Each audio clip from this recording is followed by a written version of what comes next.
Okay, we're going to go live on Facebook for our podcast. And I don't know if it'll go because it's not letting me post in groups right now, but we'll see. Okay. And I'll have to put a description in later just to save us on time. It doesn't seem like it's going to give me a hard time about posting, so we'll see here.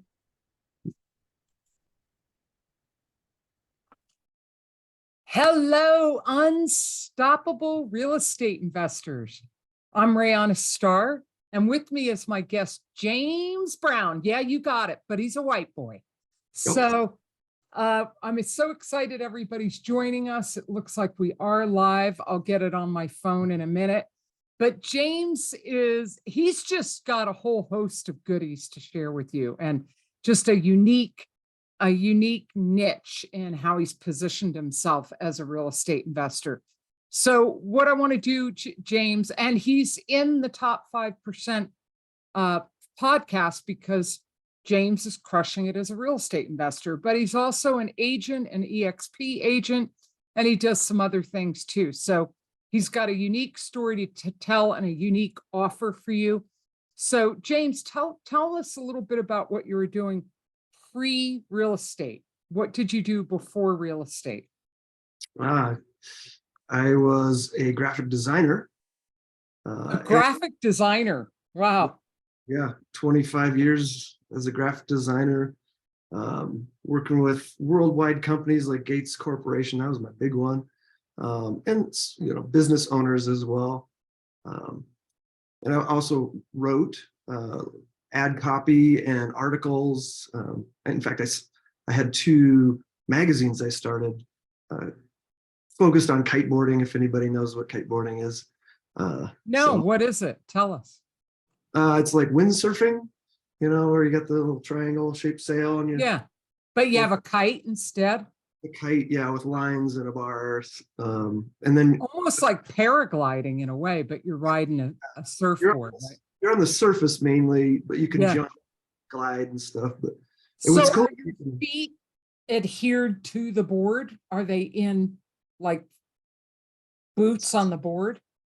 They can be. What's cool is like anything you can stand on and the wind can pull you on any surface works. So water, wakeboards, where you do have boots holding you on, or boards with straps, surfboards with no straps, foil boards,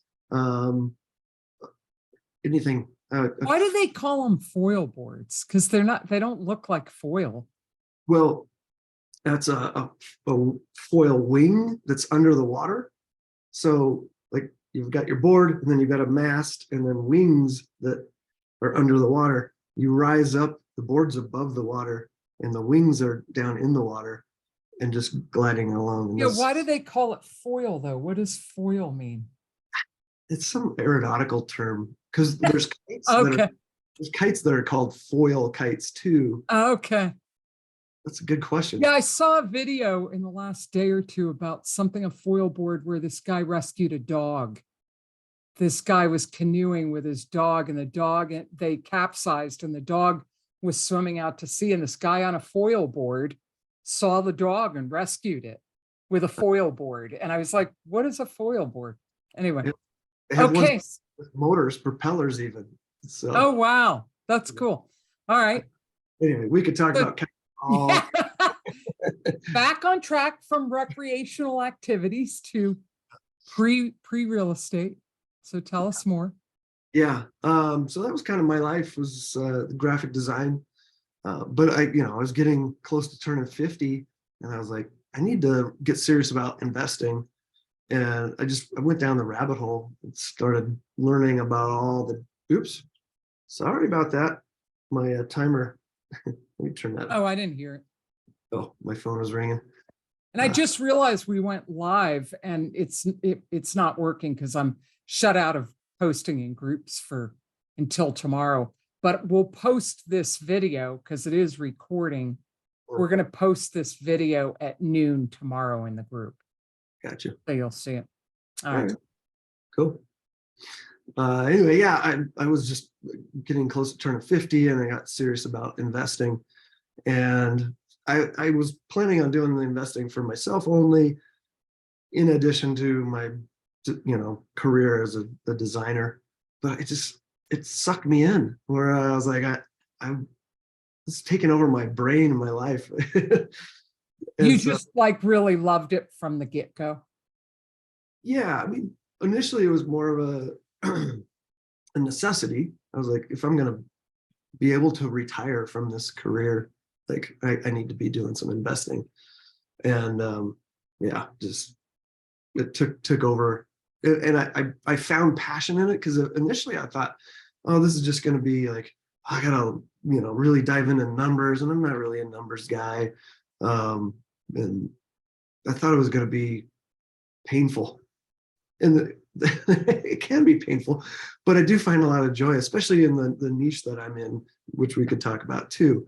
Like actually, I didn't realize it was such a people person and a team sport, and so Yeah, it that, definitely is. It is a relationship business. You can't do any real estate transaction, any of them by yourself. no, It requires lots of other people, yeah, lots of people, real estate agents, appraisers, inspectors, sellers, buyers, lenders, contractors, if you're rehabbing, yeah, you know, a whole bunch of people, title attorneys, escrow attorneys or companies, title companies. Yeah. yeah, Marketing people. yeah, yeah. So, so Something that, tell us your journey in real estate. It's been what, just a couple of years now, right? about 6 years. Okay, 6 years. Okay. Yeah, yeah. I've been licensed as an agent for over 2 now, but I was like started on my journey about 6 years ago. Yeah, So I, where did you start? bigger pockets. Okay, tell us more. Yeah, a friend of mine, we were coming back from a kiteboarding out of lake, and I was like, man, I need to get into investing. He's like, go check out Bigger Pockets. So we listened to a podcast on the way home, and then I just started devouring all the podcasts. I've bought a lot of their books, really good books. What's cool is Bigger Pockets is based here in Denver, where I am, and so I've gotten to meet like in person, well, the people behind it. How So that, cool. yeah, super cool. Yeah, I'm grateful to have that connection.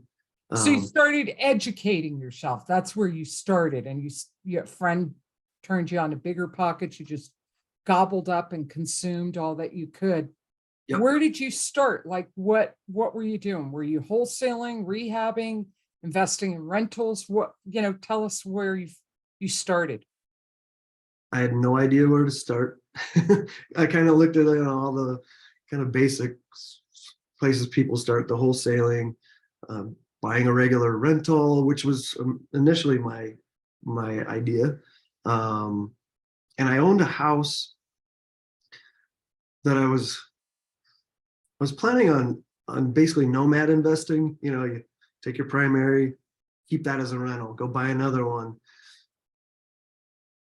as a primary residence. So you're got low amount down, low interest rates, and just keep leapfrogging and keep turning those houses into rentals. That's initially what I was going to do.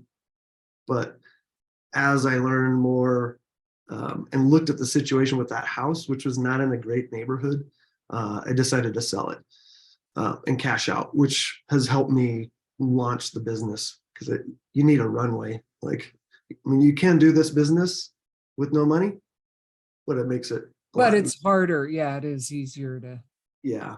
have So, money. Yeah. but yeah, so I started going to a lot of networking events, local RIAs. And that's where I met my business partner, Toby Hansen, at one of those events. And we had kind of similar goals and scenarios. And we ended up going through, we knew that mentorship was key. Um, YouTube University only goes so far. So we needed hand holding, and and knew that like finding a niche was important too. So we signed up through Ron LeGrand's program, where he teaches you to call FSBOs, for sale by owners, and find ones that are willing and or able to keep the property. We can get them a higher price as long as they agree to terms, right? And so we went through that coaching program and struggled with it. Now, knowing that what we know now, I probably could have made that work better and more consistently. But from then, we met our mentor, Jesse Mills, who taught us, he calls it the slow flip. And it's similar, but what we do is we find tenant buyers that want to rent to own, that have money to put down, and then we match them up with an individual investor, and then go buy the house that tenant buyer, that end buyer wants to buy. That's kind of the high level of what we do and what So we you learn. put an investor seller together with a renter buyer? No? No, so we go buy off the MLS. So say you've got a property, somebody's selling it, they just need to cash out. We're not convincing them to do a lease option or a sandwich lease option. We have another investor that already understands all the benefits. We're not having to convince them as a seller to sell to us on terms. We go buy somebody else's house that's on the market with that investor. Does that make sense? Yeah, but where do with the investor, meaning the renter who's going to do a lease option to buy? We got the buyer, tenant buyer, because they're going to be a tenant, can't get qualified. So got with a lease option to buy. Yeah. But they're not doing it with that seller. No, yeah, we got a tenant buyer, an investor, and the investor goes and buys the house from a seller that's on market. So that's what we do. But so is the investor who's buying the property using creative financing to buy those properties sometimes?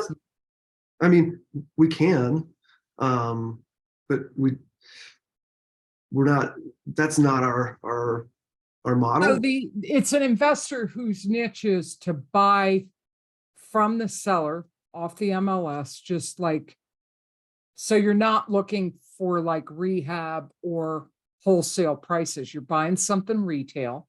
Yeah, we don't have to find deals. Right. And then that owner is deliberately buying that with the intention to do a rent lease option to buy. Yep.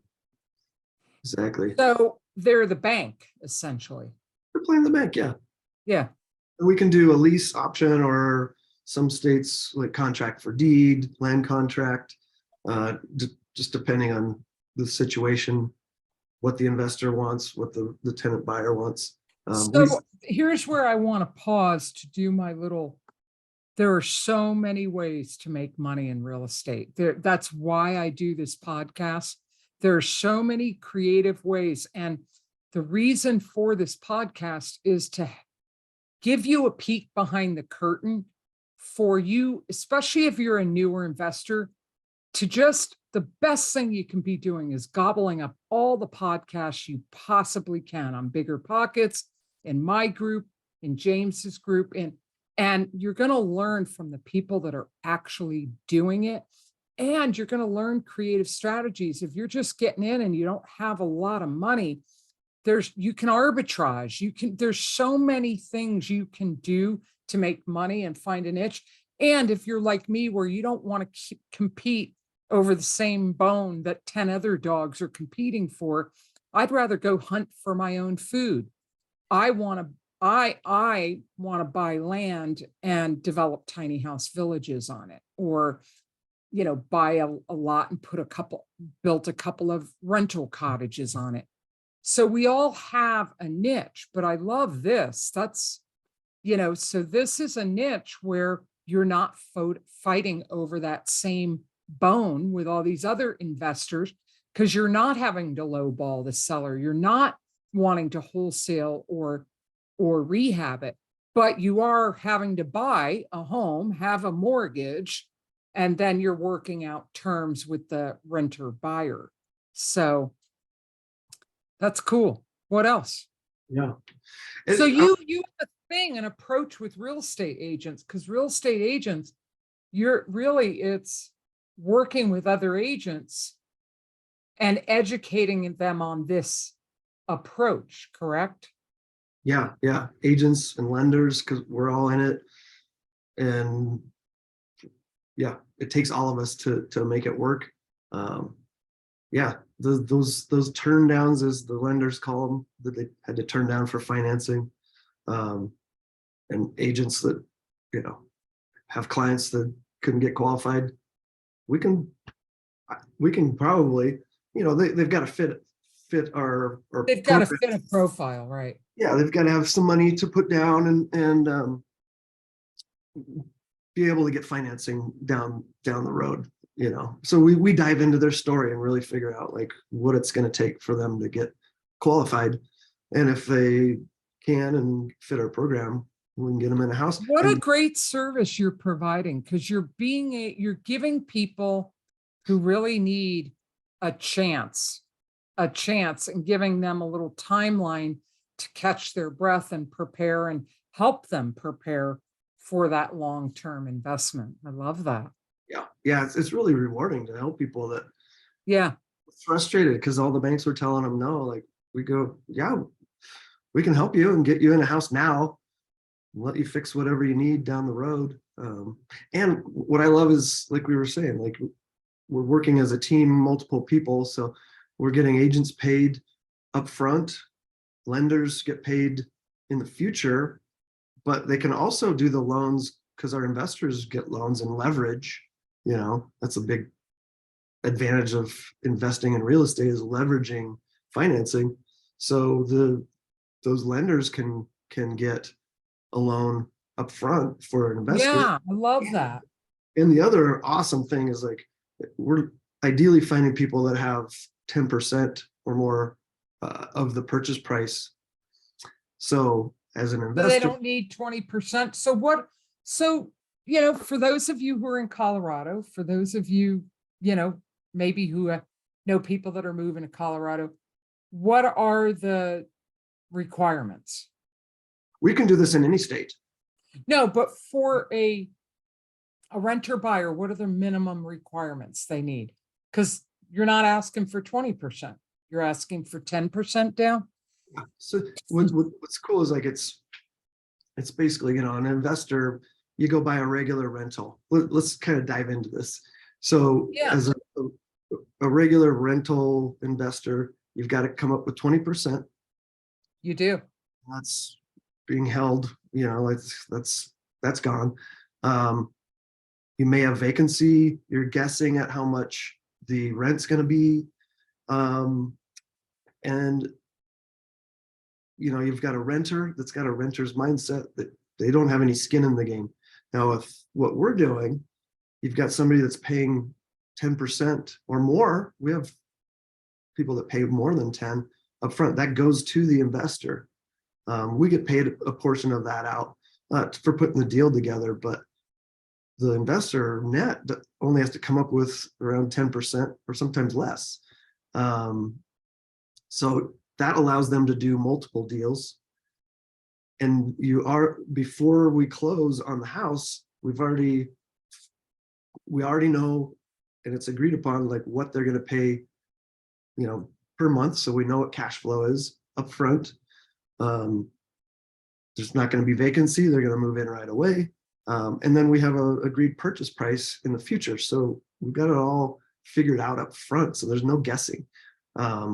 And like I said, if they're paying 10% or more up front, you can do 2 deals at a time. And we see that with a lot of our investors. They'll do 2 or sometimes more, just depending on how many loans they can get. And how much, the most they can get legally are 10. right? Unless you're talking DSCR loans, which are freaking amazing. Because So say more about that. Yeah, debt service coverage ratio loans. Hopefully they don't go away. But you're the lender is looking at the amount of rent coming in and not looking at the investors, their income, and they're not digging into that. It's more like a commercial loan where they're looking at the actual property as an income property. They're higher rates, the interest rates Yeah. be higher than a regular investment loan. There may be maybe more required down. It might be 30%, but that allows you to bust through that 10 property ceiling. Right. Yeah, super cool. Well, what else? What else are you doing? You're an EXP agent. Talk a little bit about that. Yeah.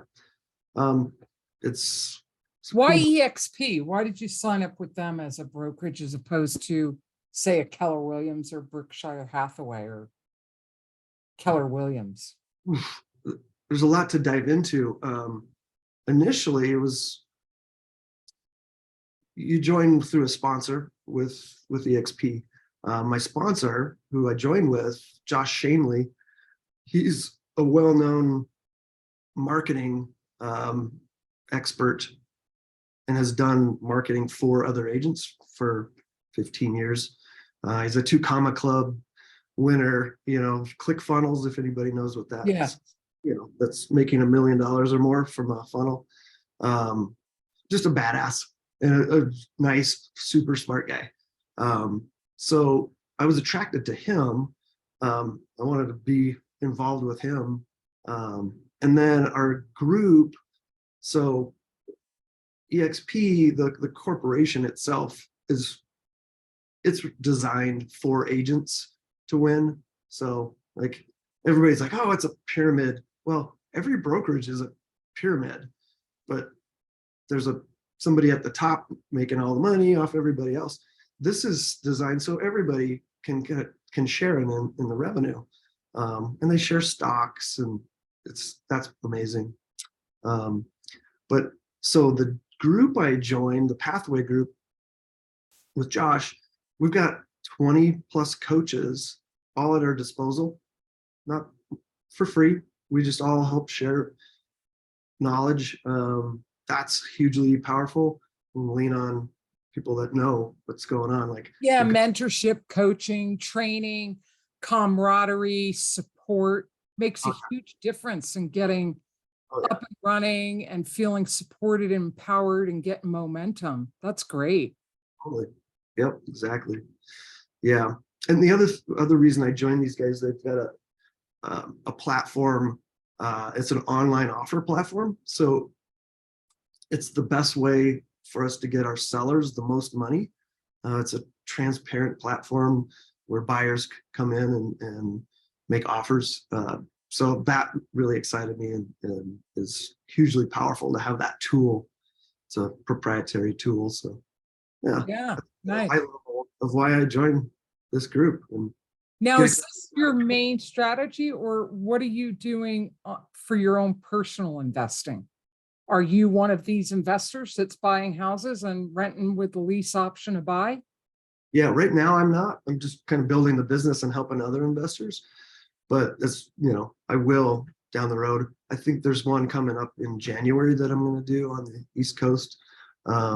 Yeah, and I know like Jesse, he does multiple ones of these, and he also does some rehab, some flips, and we get really creative. And there's a lot of ways we can do this differently. So my own investing journey is kind of like on hold right now as I build this foundation. Right. You're focused on the retail part of the business and making connections with other investors, and you're building the foundation of your business. Totally. Yeah. It's the Zig Ziglar thing too, right? Like if you help enough people get what they want, you'll get what you want. What would you say has been your biggest challenge in the real estate business? Number one is, you mentioned it before, learning all the different ways you can make money in real estate. It's a double-edged sword. Like there's all these ways. Awesome and rewarding all at the same time, right? Yeah. But you have to focus on something. Like you can't just be chasing rabbits. Right. And I still struggle with that, even though, I've got a niche, but You know, like the rent own. I've got, regular real estate where I'm helping, regular buyers and sellers here in Colorado. But then, oh gosh, there's note investing, there's self-storage, there's multifamily. I mean, I was in a multifamily mastermind group for a year. I was like, I'm gonna do that. But then I saw a market shift and I didn't go down that road. Right. Well, So yeah, sometimes you have to kiss a few frogs, before you find your princess. yeah, and Yeah. figure out what's gonna resonate and work with you, right? Right, Like somebody might have a W-2 job and they don't have time. right. So they may be a better fit because they've got a good job and maybe they do some hard money lending, private money lending, and get Yeah, in they're them. more of a passive investor because they don't have the time for Exactly, which is a good fit. more active strategies like wholesaling and grinding away with the marketing and the rehabbing. And so Exactly. where do you see your future being? Like, what's your ultimate goal in real estate, James? Hmm. Yeah, keep doing. I'll do, the rent to own investing. Probably mix that with some buy and hold. Loop in some multifamily. I don't know if I'll get in on the general partnership side, but definitely I know some good operators, so I'll get into some passive investing in some of those deals. I'm starting to help Jesse coaching with his program because Toby and I And became what's Jesse's last name? Mills, Jesse Mills. Jesse Mills. And what is his program? Just a quick little overview of it.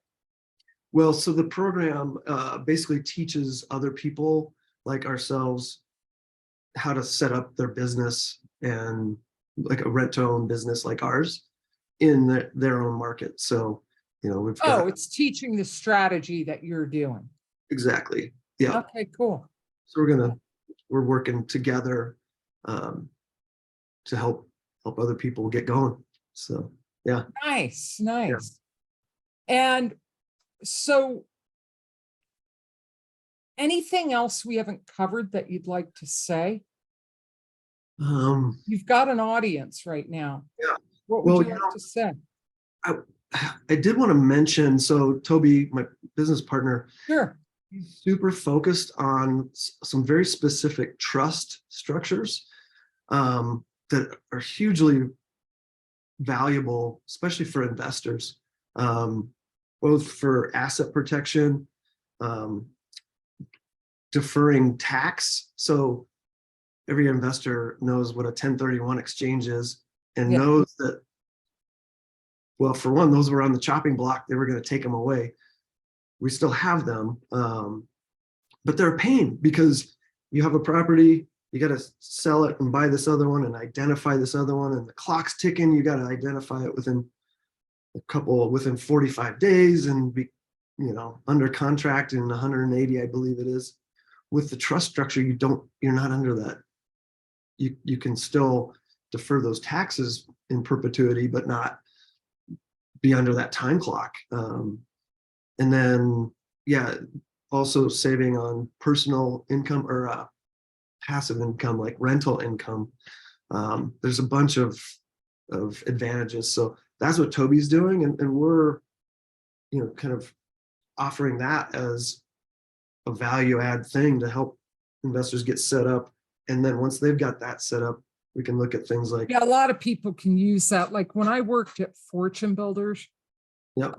We had to just support. Fortune Builders had an agreement with Nevada corporate headquarters, a company in Vegas, and they just charged twice as much as everybody else. And they got so big and they just got sloppy and they had shitty service. And so not being at Fortune Builders anymore, I don't have to endorse that company. And there are a lot of people that are investing that don't have themselves protected. They don't have assets protected. They don't have, they're not limiting their tax liability.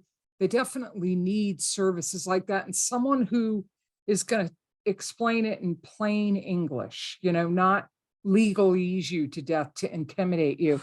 So Yes. when we post this video tomorrow, I think it is at noon in the group, we'll tag you in it and put links in the comments down below of, your partner, Cody. Toby Hanson. Toby. Yeah. And Toby. he does have a URL. Should I just say it? No, because I want people to be able to click on it. Yeah, yeah. But Yeah. So you know what you should do is just send it to me in DMs. yeah, I can do that. I'll have my VA Rose post that link when she posts this recording in the group. Okay, we'll do that. Yeah, that way. He's got two sites, but the main one for investors is 1031 No More. Okay. Yeah, 1030. I'll send you Okay. a link to that. All Yeah, right. powerful. Like it's And when you DM, say what it is, because Rose will just copy and paste that, what you want us to say to pitch it in the post. okay. All right, cool. So rooftop message, if you were going to shout a message out from the rooftops and you were going to give sage advice to the masses, what would that be? I don't know how concise. Specific to real estate and real estate investing. Kind of going back to your experience and what you know. Going back to what we were talking about before, like this is a team sport. It's a people business. Treat people the way you want to be treated.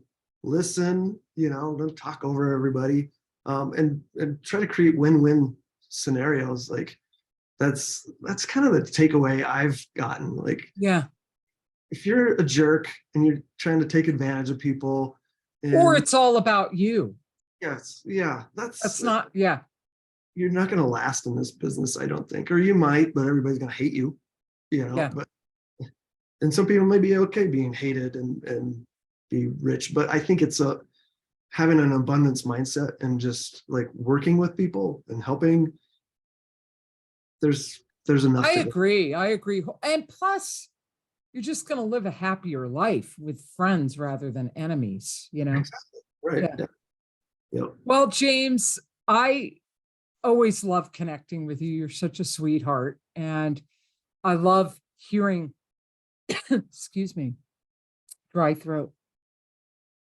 I always love introducing all of you to creative ways to be a real estate investor. So if James's strategy of investing homes to turn around and be able to offer housing to people that aren't going to qualify for traditional lending or to be able to buy a house, but they really want one, you could be a cog in that wheel and it could be quite lucrative for you. So reach out to James if his strategy appeals to you as an option.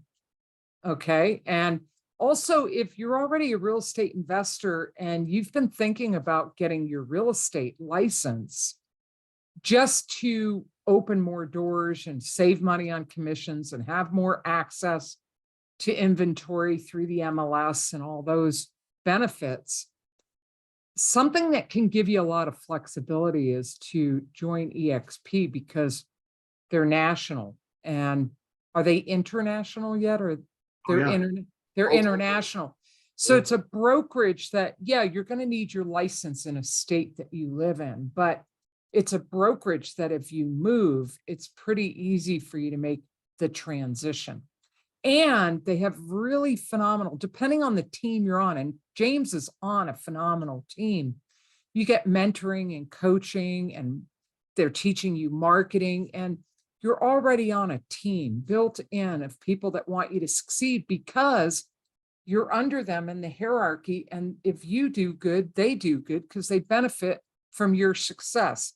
So it is a really phenomenal model for real estate in regards to the retail side of the business. So James has got a lot to offer. If you resonate with him and what he's doing, definitely reach out to him either in a DM or in the comments of this podcast, and let's get to know each other. If you just like James and you're just curious and you just want to connect with him, reach out. That's what these podcasts are designed to do, is build community, get us getting to know each other, get us knowing what we're doing and learning from each other. And so I really appreciate you coming on board, James, on a holiday week. It's Thanksgiving in a couple of days, and it's just always great to connect with you again. Someday we'll be connecting in person, and so everybody, happy Thanksgiving. Think about, what are you grateful for? What do you appreciate in your life? Who do you appreciate? One tradition I like to do on Thanksgiving as we're sitting around the table for our meal is, before we eat, just everyone goes around and says something they're grateful for in their life. So James, I'm grateful that we met each other through Patrick Ypez, and that he is such a phenomenal connector of people, because we hit it off right away. And it's so nice to connect with you again. And I appreciate you taking time to be on my podcast. Yeah, you get me all fired up and excited. It's awesome. All right. Well, go eat turkey and have a good time, and keep warm this winter out there in Colorado. I hope you get some skiing in. Yeah. All right. Bye, everybody.